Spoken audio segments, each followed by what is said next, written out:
God is looking for a people today to really want him to be glorified in this land again and to come and to save. And God is looking for a people of faith. Elijah was such a man. He went to a king, an evil king, and he said to that king that it's not going to rain in this land for a number of years. And it didn't for 3.5 years. He was an incredible man who lived in obedience for God despite the material situation that put himself in and the danger that he was in.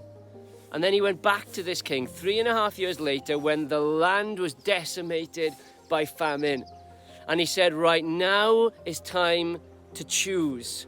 Now is the time for this people to come back to God. And so he said to this king, I want you to call everybody in Israel to come, as many as can come, to Mount Carmel. And there's going to be this showdown. And so thousands upon thousands of people were to come up this mountain. And there were also these 850 false prophets, these spiritual advisors to the king. And then there was the king himself. Every single one of these people wanted Elijah to fail. And Elijah issued this challenge to the people. So he would have looked around at all these thousands of people and he said to them, it's about time you choose. For too long you have wavered between two opinions. If the Lord is God, then you follow him and serve him. And so he said this, let's set up 2 sacrifices. If your God sets fire to your sacrifice, then he is God. But if the Lord sets fire to my sacrifice, then he is God and we follow him. And so they did that. And Elijah basically said to them, you go first.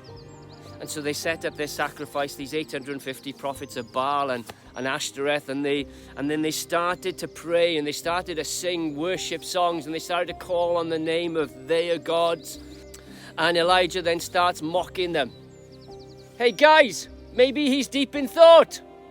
Or maybe he's on the toilet and he's run out of toilet paper. I added the last bit myself, but he was really mocking them now. Maybe he's gone on holiday, or maybe he's sleeping, guys. Come on, shout louder. And so they start shouting louder. They start really, really ramping it up. They even start cutting themselves with swords so that the Bible says the blood was flowing. They really wanted to say to their God, we're serious. And then Elijah said at the end of the day, my turn.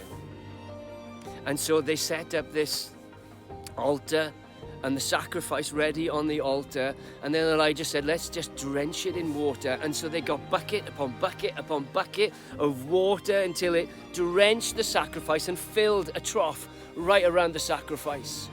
And he prayed this prayer, Lord, answer me, and come and show this people that you, the Lord, are God, and that you were drawing the hearts of the people back to yourself. And then the Bible says that the fire of God fell.